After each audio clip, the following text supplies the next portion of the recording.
نبي بعده. أما بعد فأعوذ بالله من الشيطان الرجيم. بسم الله الرحمن الرحيم. وقال الله تبارك وتعالى في القرآن المجيد: ولو أن أهل القرى آمنوا واتقوا لفتحنا عليهم بركات من السماء والأرض ولكن كذبوا فأخذناهم بما كانوا يكسبون.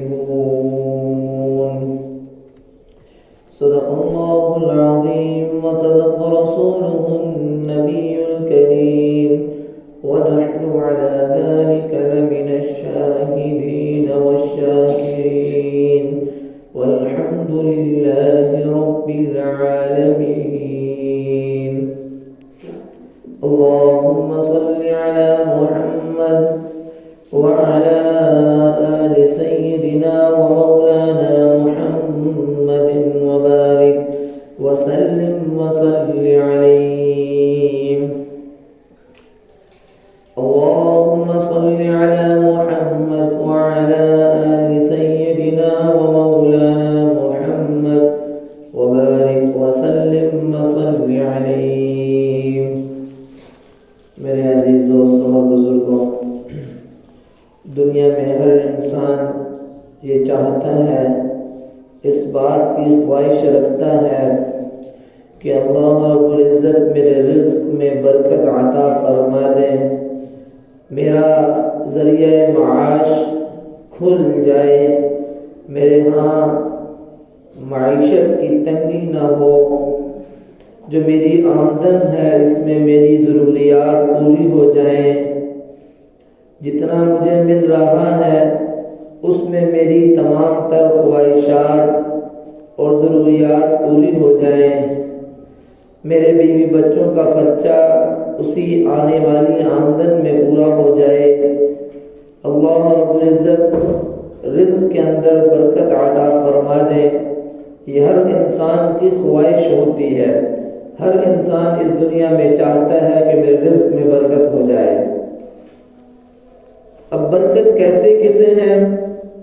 برکت کے معنی مفسرین نے یہ لکھا ہے، بعضوں نے فرمایا کہ برکت کا معنی یہ ہے کہ جو چیز بظاہر دیکھنے میں کم ہو لیکن جب استعمال کی جائے تو وہ چیز بڑھ جائے۔ اور بعضوں نے کہا ہے کہ برکت کا معنی یہ ہے کہ جتنی اس کی آمدن ہے، جتنا اس کے پاس آ رہا ہے، اس میں اس کی تمام تر ضروریات پوری ہو جائیں، یعنی اس کی ایک محدود ماہانہ سالانہ ایک محدود آمدن ہے، محدود تنخواہ ہے، اسی میں اس کی تمام تر ضروریات پوری ہو جائیں، یہ برکت ہے۔ اور دونوں طرح کی مثالیں شریعت میں ملتی ہیں۔ امام بخاری رحمہ اللہ تعالی نے اپنی کتاب صحیح البخاری کے اندر کتاب المغازی باب ما جاء غزوۃ الحدیبہ کے تحت یہ حدیث نقل فرمائی ہے کہ جب صحابہ اکرام رضوان اللہ تعالی علیہ مجمعین کے ساتھ اللہ کے نبی صلی اللہ علیہ وسلم صلح حدیبیہ کے سال جب غزوہ حدیبیہ کے لیے روانہ ہوئے تو راستے میں صحابہ اکرام رضوان اللہ تعالی علیہ مجمعین پر ایسا وقت اور وہ مقام آیا کہ جب ان کے پاس کھانے پینے کا توشہ بلکہ پینے کا پانی بھی ختم ہو گیا، اپنے برتنوں کو بالکل چھانٹی کر کے کوئی ایک کٹورا پانی نکلا۔ 1400 سے زائد صحابہ اکرام اس لشکر کے اندر تھے۔ اللہ کے نبی صلی اللہ علیہ وسلم کو بتلایا کہ یا رسول اللہ، قافلے کا توشہ بھی ختم ہو چکا ہے اور قافلے کے پاس خود پینے کے لیے اور جانوروں کو پلانے کے لیے پانی بھی نہیں ہے۔ اللہ کے نبی صلی اللہ علیہ وسلم نے ارشاد فرمایا، جو کسی کے برتن میں کوئی 1-2 گھونٹ پانی ہو اس کو جمع کر کے لے آؤ۔ صحابہ اکرام نے اپنے برتنوں کو ٹٹولا، کوئی 2-4 قطرے نکلتے نکلتے ایک پیالہ پانی کا بن گیا، تو آپ علیہ الصلوۃ والسلام نے اس پانی کے اندر اپنا دست مبارک رکھا، اور دوبارہ جب اپنا دستہ مبارک نکالا تو اللہ رب العزت نے 5 انگلیوں سے پانی کے چشمے بہا دیے، اور وہ 1400 سے زائد صحابہ اکرام نے پانی پیا، اپنے جانوروں کو پلایا، پھر اپنے بقیہ سفر کے لیے اس پانی کو محفوظ کر لیا۔ یہ ہے کہ برکت بظاہر چیز کم تھی، لیکن جب استعمال کرنا شروع ہوئے اللہ نے بڑھا دی، یہ ہے برکت۔ صحیح البخاری کے اندر کتاب المغازی باب ما جاء غزوۃ الخندق کے تحت امام بخاری نے ایک اور واقعہ نقل فرمایا کہ خندق کے موقع پر، غزوہ خندق کا موقع جب بہت بڑی بڑی خندقیں صحابہ اکرام نے کھودی، اور وہ اس وقت ایسا حالات صحابہ اکرام پر تھے کہ فقر و فاقہ کی راتیں گزرتی تھی، بلکہ مفسرین نے اور محدثین نے لکھا ہے کہ صحابہ اکرام نے اپنے پیٹ پر 2 پتھر باندھ کر وہ خندقیں کھودی تھی۔ وہ حالات تھے صحابہ اکرام رضوان اللہ تعالی علیہم اجمعین پر۔ جابر بن عبداللہ رضی اللہ تعالی عنہ نے جب دیکھا کہ صحابہ اکرام کے بھوک کی وجہ سے یہ آثار ہیں، پھر بھی خندقیں کھود رہے ہیں، اور نبی علیہ الصلوۃ والسلام کے چہرے انور پر بھوک اور فقر کے اثرات نظر آ رہے تھے کہ کمزوری واضح نظر آ رہی تھی۔ جابر بن عبداللہ رضی اللہ تعالی عنہ سے یہ بات برداشت نہ ہوئی، اور گھر گئے اور اپنے گھر والی سے کہنے لگے گھر میں کچھ کھانے کو ہے کہ میں نبی علیہ الصلوۃ والسلام کو دعوت پر بلانا چاہتا ہوں۔ بیوی نے کہا کچھ تھوڑا سا جو کا آٹا ہے اور ایک چھوٹی بکری کا بچہ گھر میں کھڑا ہے، آپ اس طرح کرو کہ نبی علیہ الصلوۃ والسلام کو اور ان کے ساتھ چند جو بڑے بڑے معزز صحابہ اکرام جو بڑے اس وقت آپ علیہ الصلوۃ والسلام کے ساتھ ہر وقت ہوا کرتے تھے، جو آپ کے مشیر و وزیر ہوا کرتے تھے، فرمایا آپ ان بڑے بڑے صحابہ اکرام کو بھی بلا لیجیے ساتھ، اس لیے کہ ایک چھوٹی سی بکری کا بچہ ہے، اتنے لوگوں کو تو پورا نہیں ہوگا، اور یہ جو کا تھوڑا سا آٹا ہے، چند روٹیاں بنیں گی، اس لیے آپ محدود 5-6 صحابہ کو اللہ کے نبی صلی اللہ علیہ وسلم کے ساتھ بلا لیجیے۔ جابر بن عبداللہ رضی اللہ تعالیٰ عنہ گئے، آپ علیہ الصلوۃ والسلام کی خدمت میں حاضر ہوئے کہ یا رسول اللہ میں آپ کی دعوت کرنا چاہتا ہوں، ساتھ 5-6 صحابہ اکرام کو بھی آپ لے آئیے گا۔ آپ علیہ الصلوۃ والسلام نے آواز لگائی یا اہل الخندق، اے خندق والوں سارے کے سارے آ جاؤ، جابر بن عبداللہ نے دعوت کی ہے۔ اور وہ ہزاروں صحابہ اکرام، 1000 سے زائد کا لشکر، فرمایا بعض روایتوں کے اندر 2000، بعضوں کے اندر 3000، بعضوں کے اندر 3100 کا روایات ملتی ہیں، تو ہزاروں کا وہ لشکر صحابہ کا جابر بن عبداللہ رضی اللہ تعالیٰ عنہ گھر کی طرف روانہ۔ تو جابر بن عبداللہ پہلے جا کر اپنی گھر والی کو پیغام دیا کہ وہ ہزاروں لوگ آ رہے ہیں کھانا کھانے کے لیے، تو وہ کہنے لگی میں نے تمہیں کہا تو تھا کہ صرف چند لوگ، چند صحابہ اکرام کو لے کر آنا، اتنا کھانا گھر میں نہیں ہے، تم نے نبی علیہ الصلوۃ والسلام کو بتلایا نہیں۔ فرمانے لگے کہ میں نے آپ علیہ الصلوۃ والسلام کی خدمت میں عرض کیا تھا تو آپ نے مجھے کہا کہ جابر کے گھر جانا، گھر والی سے کہنا کہ ہنڈیا چولہے پر پڑی رہے، وہ چولہے سے اتارنی نہیں ہے، اور جب میں آؤں تب اس کے بعد اس کا ڈھکن اٹھانا ہے، اور روٹیاں بھی پکانی نہیں ہے، جب میں آؤں تو اس کے بعد روٹیاں پکانا شروع کرنا۔ اللہ کے نبی صلی اللہ علیہ وسلم جب تشریف لائے تو آپ نے اپنا لعاب دہن اس سالن کے اندر ڈالا، اور ایک لعاب دہن آپ نے اس جو کے آٹے میں ڈالا، اور فرمایا کہ اب روٹیاں پکانا شروع کرو، اور ان کی گھر والی سے کہا کہ ایک عورت کو ساتھ بلا لو کہ وہ بھی روٹیاں پکانے میں تمہاری مدد کرے۔ وہاں روٹیاں پکنا شروع ہوئی، سالن ڈلنا شروع ہوا۔ حضرت جابر بن عبداللہ فرماتے ہیں کہ وہ ہزاروں کا لشکر صحابہ کا اسی ہنڈیا میں سے کھانا کھاتا گیا، روٹیاں پکتی گئی، سب پیٹ بھر کے کھانا کھا چکے تھے۔ فرمایا جب وہ سیر ہو کر کھانا کھا کر جانے لگے، میں نے ہنڈیا کا ڈھکن اٹھایا تو اتنا ہی گوشت تھا جتنا میں نے اس کے اندر رکھا تھا۔ تو یہ ہے برکت کہ بظاہر دیکھنے میں کم، لیکن جب استعمال میں آئی تو اللہ نے بڑھا دی، یہ برکت ہے۔ کہ حضرت ابو ہریرہ رضی اللہ تعالیٰ عنہ مسند احمد کی روایت ہے، فرماتے ہیں کہ ایک مرتبہ کئی دن مجھ سے ایسے گزرے کہ بھوک کی وجہ سے پیٹ بالکل کمر کے ساتھ جا لگا تھا۔ یہ اصحاب صفہ میں سے ہیں کہ وہ اصحاب ہیں جو مسجد نبوی کے اندر ایک چبوترا تھا، اس کے اندر آپ علیہ الصلوۃ والسلام سے پڑھا کرتے تھے۔ ایک مدرسے کی شکل کے اندر وہ چبوترا تھا۔ یہ صحابہ اکرام تندرست تھے، جن کے مالی لحاظ سے ذرا کمزور تھے، وہاں آ کر پڑھا کرتے تھے۔ اللہ کے نبی صلی اللہ علیہ وسلم ان کو تعلیم دیا کرتے تھے۔ تو ابو ہریرہ اپنی اصحاب صفہ میں سے ایک ہیں، تندرست حالات تھے، تو بھوک کی وجہ سے یہ پیٹ کمر کو لگ گیا، تو بھوک نے اتنا ستایا، فرمانے لگے کہ میرے ذہن میں ایک ترکیب آئی کہ حضرت ابوبکر ابھی آئیں گے تو میں مسئلہ پوچھنے کی غرض سے ان کے ساتھ ان کے گھر چلا جاؤں گا، ہو سکتا ہے ان کے گھر میں کچھ ہو تو مجھے کھانے کے لیے دے دیں۔ تو حضرت ابو ہریرہ رضی اللہ تعالیٰ عنہ ابوبکر سے مسئلہ پوچھتے پوچھتے ان کے گھر گئے۔ گھر پہنچتے مسئلہ مکمل ہوا، ابوبکر نے مسئلہ بتایا اور روانہ کر دیا، اس لیے کہ ان کو تو معلوم نہ تھا کہ ابو ہریرہ کس غرض سے گھر آنا چاہتے تھے۔ کچھ دیر کے بعد حضرت عمر رضی اللہ تعالیٰ عنہ تشریف لائے، تو حضرت ابو ہریرہ اسی غرض سے ان سے مسئلہ پوچھتے پوچھتے ان کے گھر تشریف لے گئے۔ انہوں نے مسئلہ بتایا اور روانہ کر دیا۔ ان کو بھی معلوم نہ ہوا کہ ابو ہریرہ کیا غرض چاہتے تھے۔ تو نبی علیہ الصلوۃ والسلام کچھ دیر کے بعد مسجد نبوی میں تشریف لائے اور دیکھا کہ ابو ہریرہ کے چہرے پر بھوک کے اثرات ہیں۔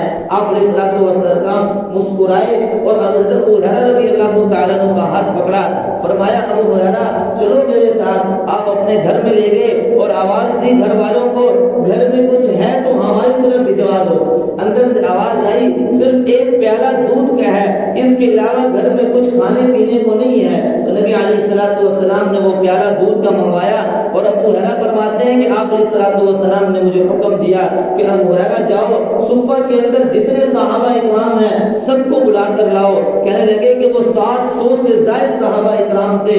میں بڑا حیران ہوا، ایک پیالہ دودھ کا ہے، پتہ نہیں مجھے پورا ہوگا یا نہیں۔ اللہ کے نبی نے 700 صحابہ کو بلا لیا۔ 700 صحابہ اکرام کو جب بلایا تو حضرت ابو ہریرہ فرمانے لگے کہ اللہ کے نبی صلی اللہ علیہ وسلم نے مجھے وہ پیالہ دیا اور فرمایا کہ ایک ایک کر کے پلانا شروع کرو۔ میں نے ایک ایک کو وہ پیالہ دیا، سب نے پیٹ بھر کے وہ دودھ پی لیا۔ وہ پیالہ آپ نے صلی اللہ علیہ وسلم کی خدمت میں لایا، آپ نے کہا ابو ہریرہ اب تم پیو۔ میں نے پیٹ بھر کے پیا، آپ نے فرمایا پھر پیو۔ میں نے پھر پیا، آپ نے فرمایا ابو ہریرہ پھر پیو۔ تیسری مرتبہ جب میں نے پیا، میں نے کہا اللہ کے نبی اتنا سیر ہو چکا ہوں کہ میرے ناخن کے نیچے بھی دودھ آ چکا ہے، یعنی اتنا میرا پیٹ بھر گیا ہے۔ اس کے بعد نبی علیہ الصلوۃ والسلام نے وہ دودھ خود نوش فرمایا، تب وہ جا کر ختم ہوا۔ یہ ہے برکت کہ تھوڑا تھا لیکن جب استعمال میں آیا تو اللہ نے بڑھا دیا، کثرت کر دی۔ تو اس لیے برکت کا معنی ہم نے سمجھنا ہے۔ ہم کہتے ہیں کہ اللہ ہمارے رزق میں برکت عطا کر دے۔ وسعت ہو جانا یہ رزق کی برکت نہیں، تھوڑے کو بڑھ جانا یا تھوڑے میں ضروریات کا پورا ہو جانا یہ برکت ہوتی ہے۔ تو آپ علیہ الصلوۃ والسلام خطبات فقیر کے اندر ایک واقعہ لکھا ہے، فرمایا کہ ایک بچے نے اپنے باپ سے پوچھا کہ ابا جان ہم علماء کرام سے سنتے رہتے ہیں برکت برکت برکت برکت ہے کیا چیز؟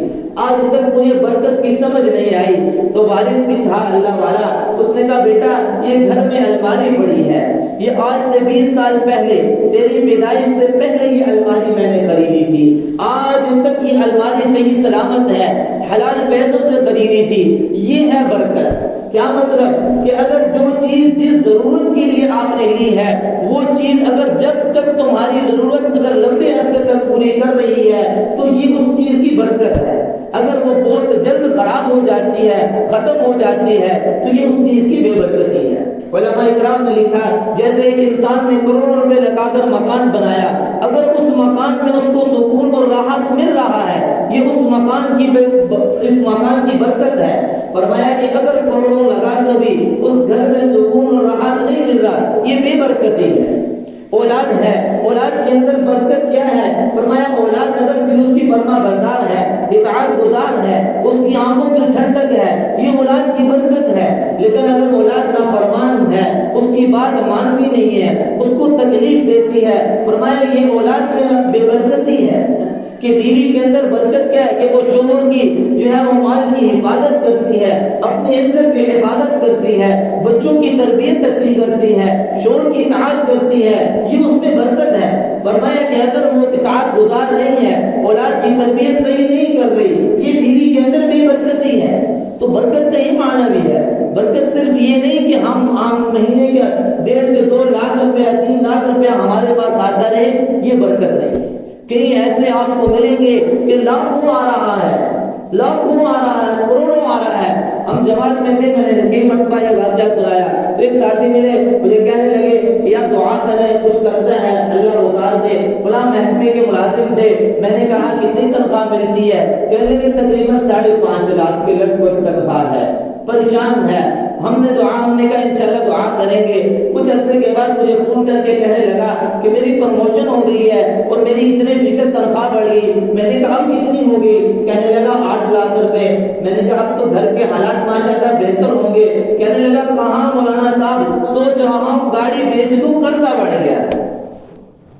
تو آمدنی بڑھ رہی ہے لیکن پھر بھی پریشانی ہے، یہ بے برکتی ہے۔ اب رزق میں برکت آئے گی کیسے؟ ہر انسان چاہتا ہے کہ میرے رزق میں برکت ہو، میری ضروریات میری آمدن میں پوری ہو جائے، میرے گھر بچوں کا سب کچھ ایک میری آمدن کے اندر پورا ہو جائے۔ یہ برکت آئے گی کیسے رزق کے اندر؟ اس کے علماء اکرام نے 30 اسباب لکھے ہیں۔ رزق میں برکت کے 30 اسباب ہیں کہ یہ اسباب وہ ہیں کہ آپ اگر 10,000 کے مہینے کا ہے، اللہ اس میں ضروریات کو پورا فرمائیں گے۔ 5,000 کے لوگ اکثر پریشان ہوتے ہیں کہ فلاں قاری صاحب، فلاں مولوی صاحب مہینے کا 10,000 15,000 میں کیسے گزارا کر رہے ہیں۔ آج تک کسی عالم یا حافظ نے احتجاج نہیں کیا کہ ہماری تنخواہوں کو بڑھاؤ تب ہم نمازیں پڑھائیں گے۔ ڈاکٹروں کا احتجاج تو ملے گا، وکلاء کا احتجاج تو ملے گا، آپ کو وزراء کا احتجاج تو ملے گا کہ ہماری تنخواہیں بڑھائیں تو ہم اسپتال کھولیں گے، ہماری تنخواہیں بڑھائیں تو عدالتیں کھولیں گے، الی آخری بہت سے آپ کو محکمے ملیں گے۔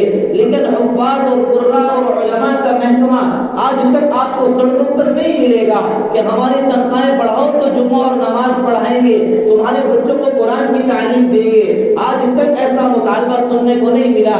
کیا ہے یہ؟ وہ برکت ہے کہ 10 سے 15,000 میں بھی آج تک آپ لوگوں سے مطالبہ نہیں کیا، لیکن وہ لاکھوں تنخواہیں لینے والے ڈاکٹر آئے دن احتجاج کر رہے ہیں۔ کیوں؟ اس لیے کہ وہ جس طریقے سے کما رہے ہیں وہ طریقہ رزق کے اندر برکت کا نہیں ہے، وہ رزق کے اندر برکت کا ذریعہ نہیں ہے۔ تو اللہ نے جو رزق کے اندر برکت کا پہلا اسباب ذکر کیا، قرآن کہتا ہے وَلَوْ أَنَّ أَهْلَ الْقُرَىٰ آمَنُوا وَاتَّقَوْا لَفَتَحْنَا عَلَيْهِمْ بَرَكَاتٍ مِّنَ السَّمَاءِ وَالْأَرْضِ۔ اللہ فرماتے ہیں کہ اگر بستی والے ایمان لے آئیں اور نمبر 2 ایمان کے بعد تقوی اختیار کر لیں، تقوی اختیار کر لیں، فرمایا لَفَتَحْنَا عَلَيْهِمْ أَبْوَابَ السَّمَاءِ وَالْأَرْضِ کہ اللہ آسمان اور زمین کے خزانوں کے دروازے کھول دے گا اوپر۔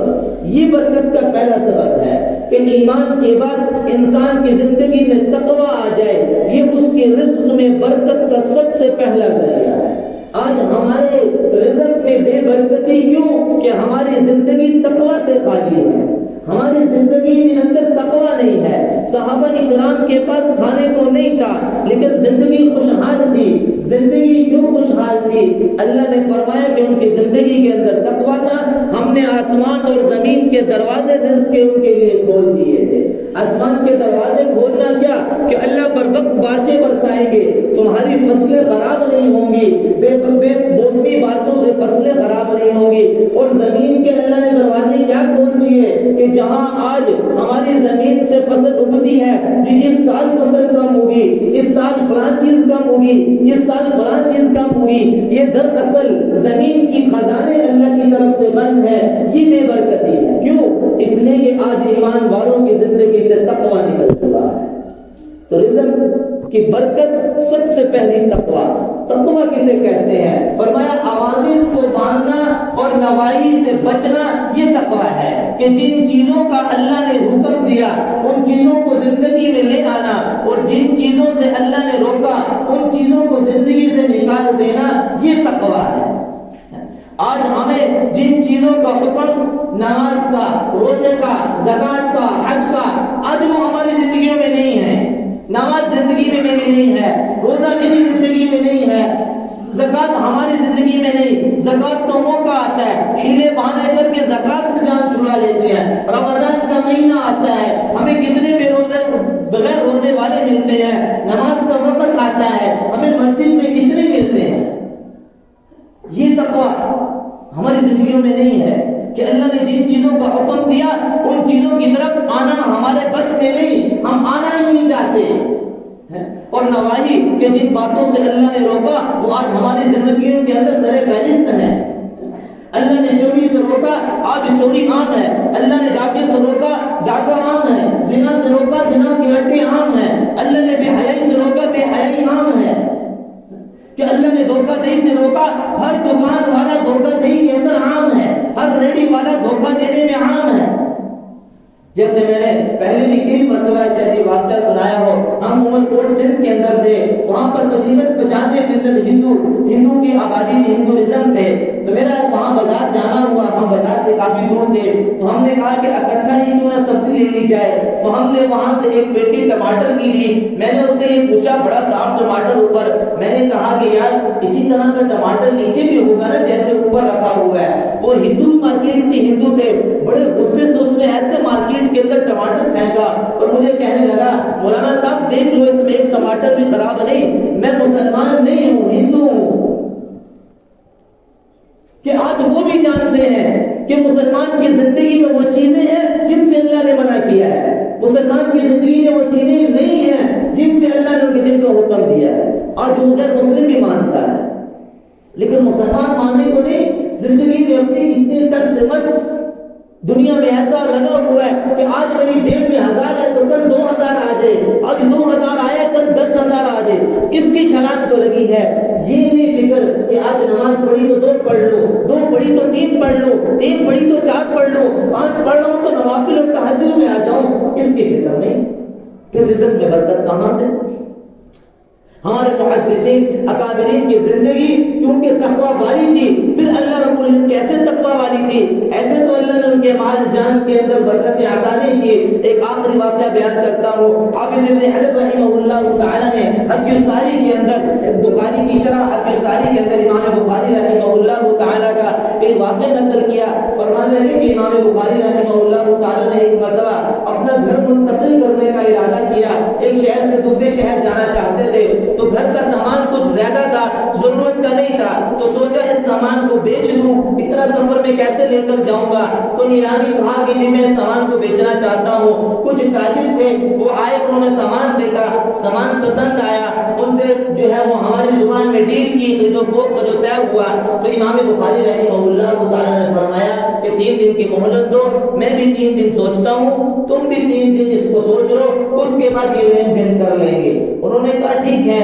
تو امام بخاری رحمہ اللہ تعالی کا واقعہ لکھا، فرمایا کہ اگلے صبح ایک اور پارٹی تاجر کی آئی اور امام بخاری سے کہنے لگے کہ آپ نے جس دامن پر یہ آپ نے اس تاجر کو فروخت کیا ہے، اس سے دگنا مال ہم آپ کو دیتے ہیں، اس سے ڈبل ہم آپ کو دیتے ہیں، آپ یہ ہمارے ہاتھ فروخت کر دیں۔ امام بخاری رحمہ اللہ نے فرمایا کہ میں نے ان سے 3 دن کی مہلت لی تھی اور رات کو میرے دل میں آیا کہ ان کو بیچ دوں، اور میں نیت کر چکا تھا کہ صبح ان کو بیچوں گا، اس وجہ سے میں اپنی نیت کو تبدیل نہیں کر سکتا۔ فرمایا کہ شرعاً ان کے لیے جائز تھا، اس لیے کہ یہ ان سے 3 دن کی مہلت لے چکے تھے کہ میں 3 دن میں تمہیں بتاؤں گا کہ بیچنا ہے یہ نہیں، زبان نہیں ہوئی تھی ان سے، اب اس پارٹی کو بیچ سکتے تھے، دگنا مل رہا تھا، ڈبل مل رہا تھا، لیکن کیونکہ نیت کر چکے تھے کہ میں نے اس کو دینی ہے، فرمایا کہ میں اپنی نیت کو تبدیل نہیں کر سکتا کہ کل اللہ مجھ سے یہ نہ پوچھ لے کہ بخاری دگنے پیسوں کے لیے تو نے اپنی نیت تبدیل کر لی۔ کیسی احتیاط اور تقوی زندگیوں کے اندر تھا۔ امام ابو حنیفہ رحمہ اللہ تعالیٰ کا لکھا ہے، فرمایا کہ اگر ان سے کسی نے قرض لیا ہوتا اور وہ قرض ان کو واپس کرنا ہوتا تو یہ جب اپنا قرض لینے کے لیے جاتے تھے اس سے تو کبھی اس کے گھر کے سامنے دیوار کے ساتھ نہیں کھڑے ہوئے، اس لیے فرمایا کرتے تھے کہ اس کے دیوار کا سایہ میں استعمال کر لوں گا، یہ سود میں آ جائے گا، اس لیے کہ میں نے اس کو قرض دیا ہے، اس قرض کے اوپر اس کا سایہ استعمال کر رہا ہوں، کہیں یہ سود کی صورت نہ بن جائے، کل قیامت کے دن اس کی دیوار کا لیا ہوا سایہ مجھے پکڑا نہ دے، اس لیے اس کی دیوار سے دور کھڑے ہوا ہے۔ تو یہ ہمارے اکابر کی زندگیوں میں تقویٰ تھا، اللہ نے مال میں برکت عطا کی تھی۔ اس لیے قرآن میں رزق کی برکت کا سب سے پہلا سبب 30 اسباب علماء نے لکھی ہیں، انشاءاللہ اللہ رب العزت توفیق دی تو ان کو تسلسل سے لے کر چلیں گے۔ پہلا سبب اللہ نے قرآن کے اندر رزق کی برکت کا ایمان کے بعد تقویٰ اپنی زندگی کے اندر لے آئے۔ اللہ رزق کے دروازے آسمانوں سے بھی کھولیں گے، زمینوں سے بھی اللہ رزق کے دروازے ہمارے لیے کھولیں گے۔ تقویٰ کیا ہے؟ پھر عرض کر رہا ہوں، اوامر پر آ جانا، زندگی کو لے آنا۔ اللہ نے جن چیزوں کا حکم دیا وہ چیزیں اپنی زندگی کے اندر آ جائیں، اور جن چیزوں سے اللہ نے منع کی ہے وہ چیزیں ہماری زندگیوں سے نکل جائیں، یہ تقویٰ ہے۔ اس بات پر آ جائیں، اللہ رب العزت رزق کے دروازے ہمارے لیے آسمان و زمین کے کھولیں گے، ان میں برکتیں عطا کریں گے۔ اللہ رب العزت مجھے اور آپ کو ان باتوں پر عمل کرنے کی توفیق عطا فرمائے۔ وآخر دعوانا ان الحمد للہ رب العالمین۔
Mm-hmm.